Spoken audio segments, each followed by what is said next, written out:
Good morning, and thank you for the invitation to speak to you today. My name is Dr. Kathleen Motil. I'm from Baylor College of Medicine in Houston, Texas. The title of my presentation is Gastrointestinal Myths and Misconceptions in Rett Syndrome.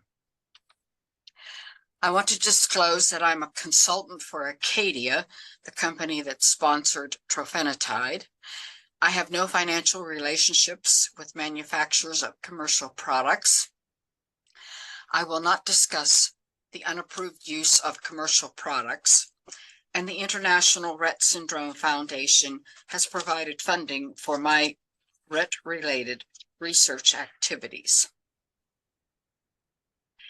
The objectives of my talk are: 1, to highlight the clinical features of two common gastrointestinal problems in Rett: feeding difficulty and constipation, and the second, to describe treatment approaches to feeding difficulty and constipation.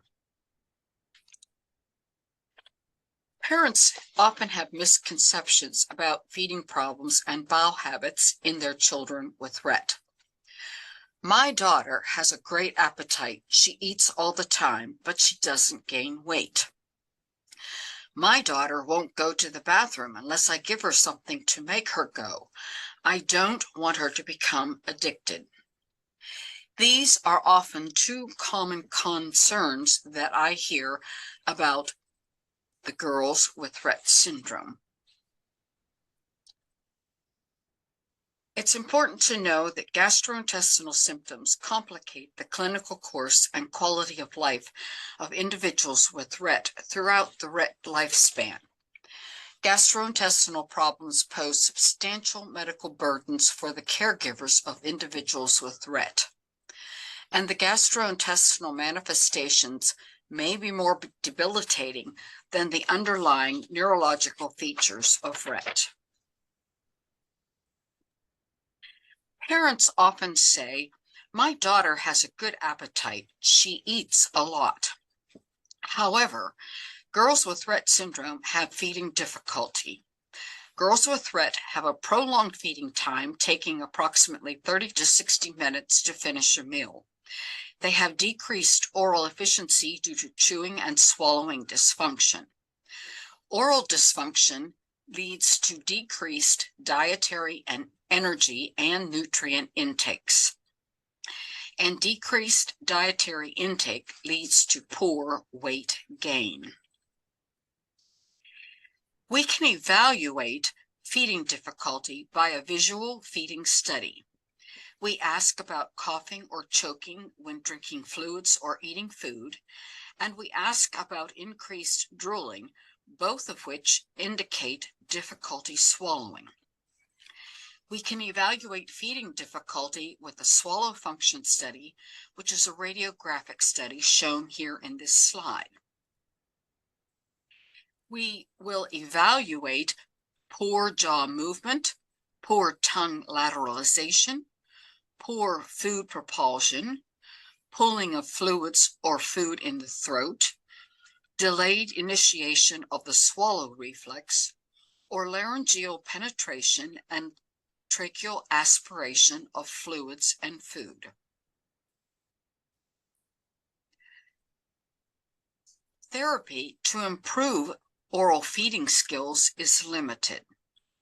We focus on postural alignment, oral desensitization, jaw stabilization, and tongue organization. No loss of function is good progress. We can thicken liquids to facilitate swallowing. We use finely chopped or pureed foods to facilitate chewing. Appetite stimulants are generally not useful. There is no apparent benefit with VitalStim, a device that is used to stimulate swallowing. And we encourage parents to learn cardiopulmonary resuscitation, CPR, in the event of aspiration. Abnormal growth, shown in the blue lines on this slide, is a pervasive problem in Rett. Weight deviation begins as early as 6 months of age. Length deviation occurs by 17 months of age. The pubertal increase in height and weight is absent in Rett. Poor growth is associated with greater developmental delay and higher disease severity. The growth abnormalities are due in part to poor nutrition. The body mass index, or the BMI, is the standard method to assess nutritional status in Rett syndrome. Body mass index is the ratio of weight to height or length. The BMI for prepubertal Rett girls, when normal, is between the 25th and 50th percentile. And for the postpubertal Rett girls, normal is between the 5th and 25th percentile. We consider alternative feeding methods if the BMI is less than the 5th percentile or off the graph as shown in this particular slide. Energy imbalance accounts in part for growth abnormalities in Rett. Dietary energy consumption is approximately 30% lower in Rett than in unaffected girls. Total daily energy expenditure and sleeping metabolic rates are approximately 15% lower in Rett than in unaffected individuals. Energy expenditure associated with physical activity is reduced in Rett, and there is no evidence of energy losses by malabsorption in Rett. Treatment approaches to feeding difficulty include oral supplements of blenderized food and formulas or gastrostomy button placement. Dietary energy needs for catch-up growth are approximately 130 to 140% of the resting metabolic rate. The indications for gastrostomy button placement include a BMI persistently falling less than the 5th percentile for more than 6 months, significant chewing and swallowing dysfunction with or without aspiration, or parental request for feeding refusal. Constipation is defined as difficult defecation with straining during stool elimination. Bowel movements are usually less than 2 times per week, and stool consistency is hard, small pebbles, or large ball size. Blood may be seen on the stool. The cause of constipation is probably multifactorial and includes abnormal nerve muscle function and dysbiosis of the gut microbiome. Complications of constipation include anal fissures and fecal impactions. Adverse outcomes of constipation include abdominal pain, feeding refusal, urinary tract infections, and increased frequency of seizures. This slide illustrates the differences in intestinal neurotransmitters in the enteric nervous system in Rett syndrome. Intestinal neurotransmitters such as nitric oxide is expressed in greater amounts in Rett, shown in the top slide, than in control cases shown in the bottom slide. This observation supports the concept that there is dysregulation of nerve function in the girls with Rett syndrome. This slide illustrates differences in the gut microbiome in Rett based on clinical severity. Mild to moderate clinical severity is shown on the left panel, and severe clinical severity is shown on the right panel.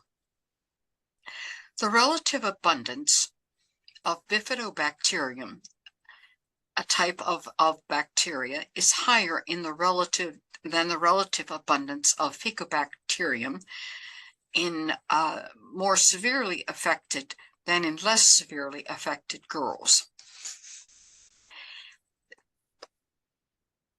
This This slide and this difference supports the concept that dysbiosis of the gut microbiome contributes to intestinal dysfunction in Rett syndrome. This slide illustrates the differences in the gut bacterial metabolome in Rett, shown in red on the slide, and unaffected girls, shown in blue on the slide. The fecal concentration of two neurotransmitters, gamma-aminobutyric acid and glutamate, are lower in Rett than in unaffected girls. The fecal concentrations of two neurotransmitter precursors, tyrosine and tryptophan, are lower in Rett than in unaffected girls. This observation supports the concept that alterations in the gut metabolome contribute to intestinal dysfunction in Rett. The assessment of constipation includes an abdominal and rectal exam.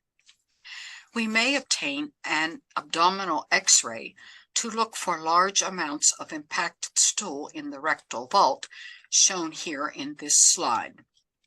We may obtain a barium enema to look for a redundant colon.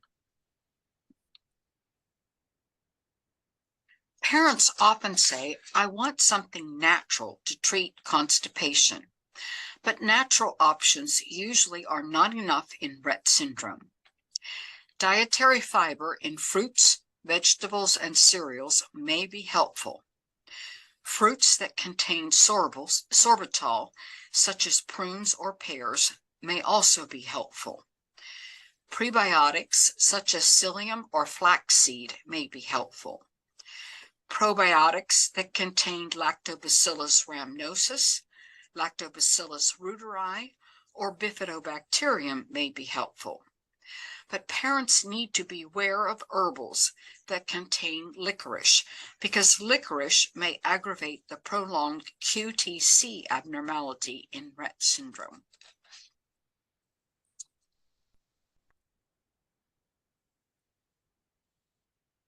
Medications that soften, push, and pull, individually or in combination, are used to treat constipation. However, softeners such as polyethylene glycol, lactulose, and mineral oil are slow to act, require frequent dosing, and may produce gas. Pushers such as milk of magnesia and senicides have dosing limits to avoid side effects. Pullers such as glycerin, bisacodyl, or docusate suppositories are useful and used with increasing frequency as age increases.